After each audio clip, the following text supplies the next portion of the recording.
కాజీపేట నివాసంలో మాజీ మంత్రి డిఎల్ రవీంద్రారెడ్డి మీడియా సమావేశం. ఎవరిని కించపరచాలన్న ఉద్దేశంతో కాదు, సమాజంలో జరుగుతున్న పరిణామాలను నోరు విప్పకపోతే తప్పు చేసిన వారమవుతామని చెప్తున్నా. 4 పిచ్చిలో చంద్రబాబు ఉన్నట్టు అనిపించింది. నేల విడిచి సాము చేస్తున్నట్టుంది. జగన్ పాలనలో అభివృద్ధి లేదన్నారు. మా ప్రభుత్వంలో అభివృద్ధికి 1000 కోట్ల నిధులిచ్చామన్నారు. అభివృద్ధి ఏం జరిగిందనేది నా ఇంటి ముందు ఉండే రోడ్డును మైదుకూరు సర్వాయపల్లి రోడ్డు చూస్తే అర్థమవుతుంది. అభివృద్ధి ఎక్కడ జరుగుతుంది, నిధులు ఎక్కడికి పోతున్నాయి, పేరుకే చెప్తున్నారా అన్నది తెలియాలి. ముందు పత్రికా విలేకరులందరికీ స్వాగతము. ఎందుకంటే చాలా కాలం తర్వాత మీతో మాట్లాడుతున్నా. నేను దాదాపు 2 సంవత్సరాలు అయిందనుకుంటాను మీతో మాట్లాడక. ఇవాళ కూడా ఏదో నేను ప్రత్యేకంగా ఎవరినో విమర్శించాలని, ఎవరి క్యారెక్టర్ను దెబ్బతీయాలని ప్రెస్ కాన్ఫరెన్స్ పెట్టడం లేదు. ఇవాళ ఎందుకో అనిపించింది నాకు, సమాజంలో జరుగుతున్న పరిణామాలు, ఈ సమాజంలో జరుగుతున్న పరిణామాల దృష్ట్యా మనం కనీసం నోరు ఉప్పకపోతే తప్పు చేసిన వాళ్ళం అవుతామేమో అని చెప్పి అనుకొని ఇప్పటికిప్పుడు అనుకొని పెట్టడం జరిగింది. ఇవాళ ముఖ్యంగా P4 అనేది P4 పిచ్చిలో CBN అని ఒక ఆర్టికల్ వచ్చింది. రాధాకృష్ణ గారు రాశారు. అప్పుడు అది చదివినప్పుడేమో మనకు కూడా చంద్రబాబు నాయుడు గారు P4 పిచ్చిలో ఉన్నట్టే అనిపించింది. కానీ ఇవాళ ఆంధ్రజ్యోతిలో మళ్ళా వాళ్ళు అంటే P4తో లబ్ధి పొందిన వాళ్ళు చెప్పేదాన్ని బట్టి వేరే విధంగా అంటే మంచి జరుగుతూ ఉన్నట్టే అనిపిస్తూ ఉంది. ఏది ఏమైనా ప్రభుత్వము పెట్టే ప్రతి పథకము, అది అభివృద్ధి పథకం కానివ్వండి, లేకపోతే సంక్షేమ పథకం కానివ్వండి, ఏదైనా కూడా ప్రభుత్వ ఉద్దేశంలో మంచి పథకమే.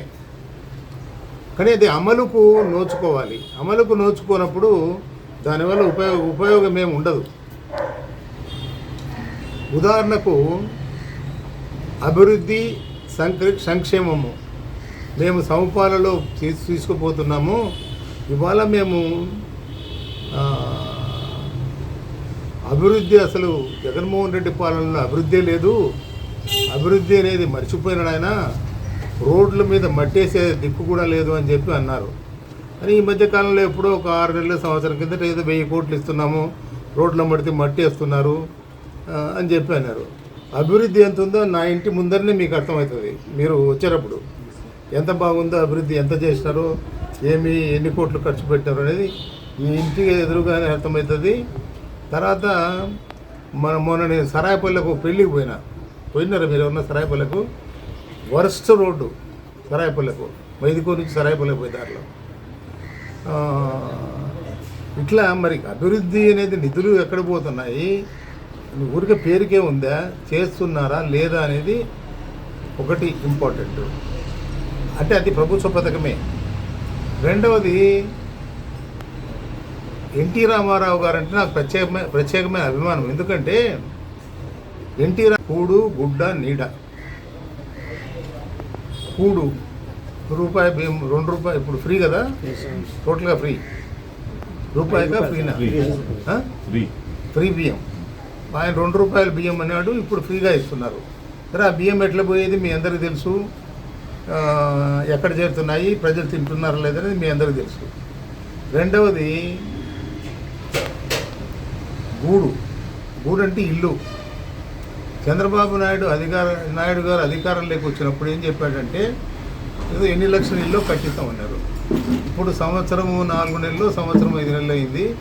ఒక్క ఇల్లు మొదలుపెట్టిన దాఖలాలు లేవు ఎక్కడ కూడా. మైదుకూరు ఎవరు మొదలుపెట్టారా? మా డ్రైవర్ ఎవరో, ఓపిరెడ్డి కాదు, ఇంకో డ్రైవర్ కావాలంటే ఇల్లు ఫోన్ చేస్తే రేపు మార్చి శాంక్షన్ అవుతాయి అన్నారు. అంటే అప్పటికి దాదాపు అధికారంలోకి వచ్చి 2 సంవత్సరాలు అవుతాయి. కూడు గుడ్డ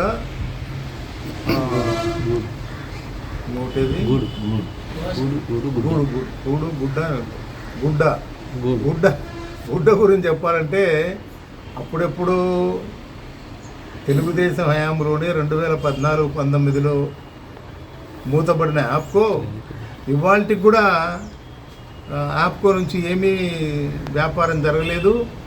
నేత కార్మికులు అప్పనపల్లి, రంగాపురము ఈ గ్రామాల్లో ఉన్నారు. మీరు విచారించుకోవచ్చు. ఎక్కడ మగ్గము ఆప్కోకు పని చేయడం లేదు. ఈ మగ్గాలు ఏదైనా పని చేస్తూ ఉంటే వాళ్ళు ప్రైవేట్గా వార్ఫ్ తెచ్చుకొని వాళ్ళు నేసి చీరలు నేసుకొని వాళ్ళకు పెద్ద వీళ్ళు ఉంటారు ప్రొద్దుటూరులో వ్యాపారస్తులు, వాళ్ళకి ఇస్తున్నారు ఆ చీరలు, వాళ్ళకి అమ్ముకుంటున్నారు. సో కూడు, గుడ్డ, నీడ 3 పోయినాయి. ఇప్పుడు నేల విడిచి సాగు చేస్తున్నాడు చంద్రబాబు నాయుడు గారు. ఎందుకు నేల విడిచి సాగు చేస్తున్నారంటే నేను మంచి ఉద్దేశంతోనే మాట్లాడుతాను. నేనేమి ప్రభుత్వ వ్యతిరేకం కాదు, నేను ఆ పార్టీలో మెంబర్ను కాదు, ఏ పార్టీలో మెంబర్ను కాదు. నాకైతే టెలిఫోన్ ఆన్ చేయడము ఆఫ్ చేయడము తప్ప వాట్సాప్ కాల్ మిగతా ఏం తెలియదు. దీంట్లో ఇన్ని కథలు ఉన్నాయనేది ఏఐ ఆర్టిఫిషియల్ ఇంటెలిజెన్స్ అదంటే ఏమో నాకు తెలియదు. అట్లానే క్వాంటమ్ వ్యాలీ అని అదేదో పెడుతున్నానని చెప్పాడు. తర్వాత వాట్సాప్ గవర్నెన్స్ అంటే నాకు నవ్వు వచ్చింది.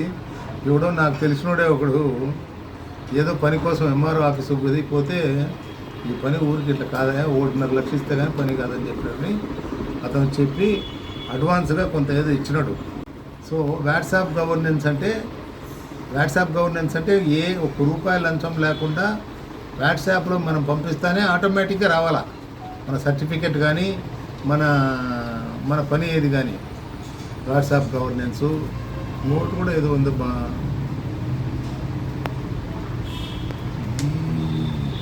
గుడ్ గవర్నెన్సా ఏదో ఒకటి ఉంది, బిల్డింగ్ ఉంది. అప్పుడప్పుడు తెలంగాణలో రేవంత్ రెడ్డి, ఇక్కడ ముఖ్యమంత్రి చంద్రబాబు నాయుడు గారు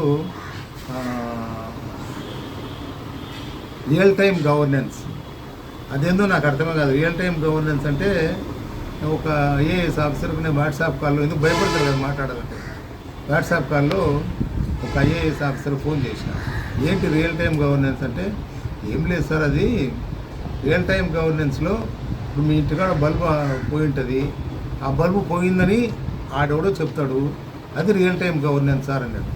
మనకు అది తెలుదు, ఇది తెలుదు, ఏది కరెక్టో ఏది తెలుదు. అది అయిపోయిందా రియల్ టైం గవర్నెన్స్. అసలు మనము ఈ మాటలు తప్ప real time governance, WhatsApp governance, ఇదేమి ఇప్పుడు చెప్పిన 2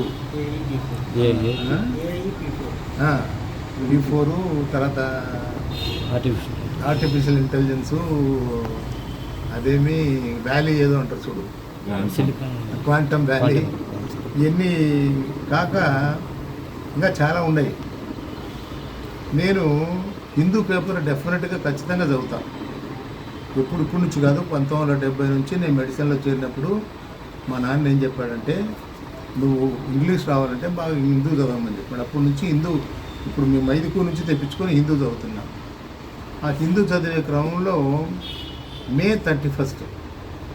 31 అతను భయానకమైన పరిస్థితి ఉంది ట్రైబల్ ఏరియాస్లో, అంటే Vizag district tribal areas Vizag డిస్ట్రిక్ట్లో అతను దృష్టాంతాలు కూడా ఇచ్చినాడు.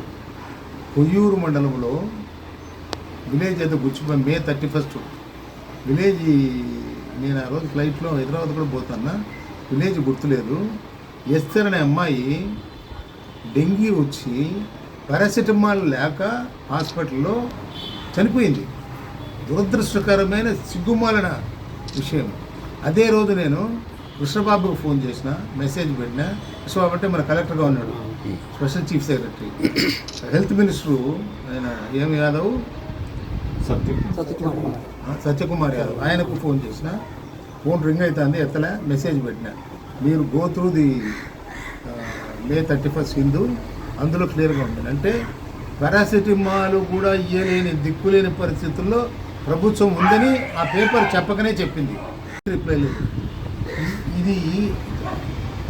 ఇవన్నీ నేను లెటర్ రాసిన ముఖ్యమంత్రి గారికి, ఈమెయిల్ పెట్టిన. ఈమెయిల్ పెట్టమని ఆయన ఏదన్నా ఉంటే ఈమెయిల్ పెట్టాను, ఏ రెస్పాన్స్ లేదు. కొయ్యూరు ముంచంగిపట్టు అంటే నా దృష్టిలో నాకు తెలిసినంత వరకు ఈ హెల్త్ మినిస్టర్ చార్జ్ తీసుకున్న తర్వాత ఆ ఏరియాస్కే పోయినట్లే. ట్రైబల్ ఏరియాస్ శ్రీకాకుళంలో కానీ, ఈస్ట్ గోదావరిలో కానీ, లేకపోతే వైజాగ్ డిస్ట్రిక్ట్లో కానీ ట్రైబల్ ఏరియాస్లో పోయి ఏముంది వీళ్ళు దోమలు కనిపించుకుంటున్నారా, బతికినారా, చచ్చినారా అని ఎవ్వరూ పట్టించుకోలేరు. 31st ఇంకొక లెటర్ రాసిన. ఇంకో లెటర్ ఏంటంటే ఇది ఇంకా సిగ్గుమాలిన చర్య. జిల్లాలో 2024లో ఒక నోటిఫికేషన్ ఇష్యూ చేశారు. అంటే అప్పటికి ఆ ప్రభుత్వం ఉందనుకుంటా, 24కే కదా ఎలక్షన్ జరిగింది. 24లో ఆ ప్రభుత్వంలో ఒక నోటిఫికేషన్ ఇష్యూ చేశాడు. ఆ నోటిఫికేషన్ ఏంటది,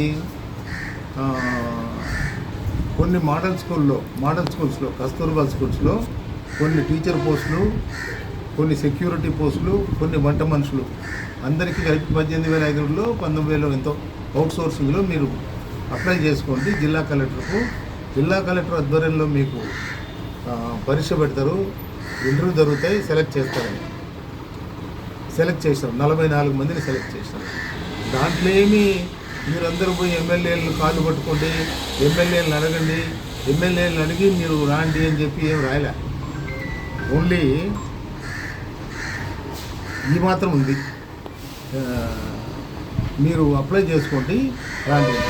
అది వాళ్ళ కర్మ కొద్దీ ఇప్పుడు మన ఈయన పేరు సిహెచ్ శ్రీధర్, చామకూరు శ్రీధర్ గారు కదా, ఈయన వేరు ఆయన వేరు. ఆయన చామకూరి, ఈయన చెరుకూరు శ్రీధర్ గారి ఆధ్వర్యంలో జరిగినాయి అన్ని పరీక్షలు, ఇంటర్వ్యూలు అన్నీ జరిగినాయి. అపాయింట్మెంట్ ఆర్డర్ ఇచ్చినారు. నవంబర్ 1వ తేదీన 44 మంది చేరినారు. మా మోడల్ స్కూల్లో ఒకరు, అట్లా అన్ని స్కూల్లో చేరినారు. ఈ చేరిన తర్వాత నవంబర్ 1 నుంచి ఈనాటి వరకు వాళ్ళకి జీతాలు రాలే. ఏమి రాని నేను శ్రీనివాసరెడ్డిని కనుక్కున్నా, ఎవరు మన పాలిట్ బ్యూరో మెంబరు, జిల్లా అధ్యక్షుడు. అంటే నాకు కూడా తెలియదన్నా, ఏం జరిగిందో ఏమో మరి నాకు తెలియదు అన్న. సరే సంబంధించిన ఆఫీసర్ ఫోన్ చేస్తే మంత్రి గారు సంతకం పెట్టాలంట. దాంట్లో మంత్రి గారు సంతకం పెట్టి తప్పితే వీళ్ళకి జీతాలు రావంట అని చెప్పినారు. చెప్తే మంత్రి గారు నాకు తెలియదు, వాళ్ళ నాయన మా కొలీగు రామచంద్రారెడ్డిని ఇప్పుడు ఎమ్మెల్యేగా ఉన్నాడు, మంత్రిగా కూడా ఉన్నట్టుంది కొంతకాలం, పెనుకొండ ఎమ్మెల్యే. తెలియదు కాబట్టి నేను మన శ్రీనివాసరెడ్డికే ఫోన్ చేసిన. పాపం 10 సార్లు రిప్లై ఇచ్చినాడు. ఆమె కూడా చెప్పినాడు. ఆమె ఫైలు ఎస్ఎస్ఏ పిఓ ఆ ఫైల్ తీసుకొని విజయవాడకు రమ్మంది. ఈ ఎస్ఎస్ఏ పిఓ పోయినాడు, 3 రోజులు ఉన్నాడు, సంతకం పెట్టినామె. మళ్ళీ నిన్న పులివెందుల బై ఎలక్షన్కి వచ్చినప్పుడు అడిగినారు ఎట్లే. నేను ఇప్పుడు శ్రీనివాసరెడ్డి నువ్వు పక్కన ఉండవా, నేను మాట్లాడతాను మాట్లాడి ఫోన్లో అడిగిన. అది కాదమ్మా, పేదవాళ్ళు సెలక్షన్ జరిగింది ఎమ్మెల్యేలతో కాదు జరిగింది, ఎమ్మెల్యేలు సంతకం పెట్టమంటారు ఏంది మీరు? వాళ్ళకి ఇచ్చేయండి, పంచుకుంటారు ఎమ్మెల్యేలు, తలా 1-2 ఉద్యోగాలు, ఎవడు చిక్కింది వాడు తీసుకుంటాడు అని కొంచెం గట్టిగా మాట్లాడినా. పెన్షన్లు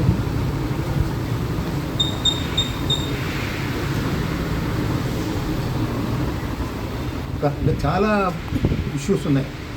ఇష్యూస్ నేనేమి ప్రభుత్వం స్వీపింగ్ రిమార్క్స్ చేసి మీరు తక్షణం దిగిపోండి అని నేను చెప్పడంలే. మీరు చేయాల్సిన పని చేయండి అయ్యా. మీరు చేయాల్సిన పని ప్రాంతము ఈ కాదు. మీరు జమ్మలడుగు పెన్షన్లు, నేను లేను తిరుమల పోయినా, 2 ఉంటే నేను ధర్నా చేద్దామని అనుకున్నా ఈ 2 ఇష్యూస్ మీద.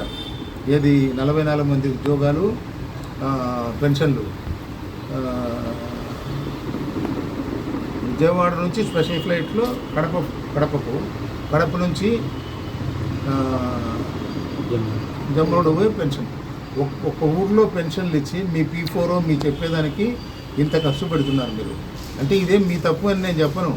నీవు నేర్పిన విద్య నీరజాక్షి అని జగన్మోహన్ రెడ్డి గారు కూడా స్పెషల్ ఫ్లైట్లో వస్తాడు, ఇక్కడ నుంచి హెలికాప్టర్లో పోతాడు. ఎవరు తీసుకోరు. ఆయన ఈయన ఇద్దరు జగన్మోహన్ రెడ్డి గారు కానీ చంద్రబాబు నాయుడు కానీ ఇద్దరు ప్రభుత్వ ఖర్చుతో తిరుగుతాను. ఇప్పుడేమన్నా బ్లాక్ మనీతో ఆయన తిరుగుతున్నాడేమో మనకు తెలియదు కానీ ఇది చంద్రబాబు నాయుడు గారు. నేను ఎన్ని ప్రజలకు ఎన్ని కష్టాలు ఎన్ని ఇబ్బందులు ఇన్ని ఉంటే మీరు గ్రీవెన్సీలు పెడుతున్నారు. ఒక్క సమస్యనే పరిష్కారం చేసినారా? ఒక్క సమస్యను పరిష్కారం చేయలే, ఒక్క గ్రీవెన్స్ను ఇచ్చేయలే. వాట్సాప్ గవర్నెన్స్ ఏముందండి? కాబట్టి ఎన్ని నేల విడిచి సాము చేసే పరిస్థితి వద్దు. ముందు బేసిక్ ఇష్యూస్, పెన్షన్లు, అర్హులైన పెన్షన్లకు ఎందుకు రాలే, ఎవరికి రాలే అనేది అది సెటిల్ చేయండి. ఇప్పుడే నేను మీ కిందికి దిగి వస్తా అంటే నాకు ఫోన్ వచ్చింది. సెట్టివారిపల్లి, ఎల్లంపల్లి, చిన్నాయరపల్లి 3 పల్లెల్లోనూ పోయినారంట. జెన్యూన్గా ఎవరైతే ఫిజికల్లీ హ్యాండిక్యాప్ ఉంటే 6 మంది వాళ్ళని తీసేస్తారంట. వాళ్ళని తీసేసి జెన్యూన్ కాని వాళ్ళకు రికమెండ్ చేశారంట అని నాకు ఎవరో చెప్పారు. ఎవరో వెంకట సుబ్బయ్య అంటే ఎవరో తెలియదు నాకు, చిన్నాయరపల్లిలో ఆయన బ్రోకర్ అంట. అంతకుముందు బ్రోకర్ ఎవరంటే మావాడే, మా డెంటల్ డాక్టర్ రిమ్స్లో ఉన్నాడు. ఇప్పుడు పోయినాడు కాబట్టి చేయలేడేమో అని అనుకుంటున్నా. చేయొచ్చు కూడా, ఎందుకంటే పలుకుబడి ఉంటుంది కదా, పాత పలుకుబడి. ఇవన్నీ ఇన్ని అవకతవకలు, ఇన్ని పాపం శ్రీనివాసరెడ్డిని ఏమన్నామంటే ఏమంటాడు అతను, కనీసము 44 ఉద్యోగాలకు సంతకాలు కూడా పట్టించలేని దయనీయమైన పరిస్థితులు అతను ఉన్నాడు. అతని నియమనే దానికి ఏం లేదు. మరి ఎమ్మెల్యేలు తప్ప, ముఖ్యమంత్రి తప్ప, పేదవారు తప్ప, అసలు మీకు ఓట్లు వేసిన ప్రజలు తప్ప, ఎవరు తప్ప అనేది ఆలోచించుకోవాల్సిన అవసరం వచ్చింది.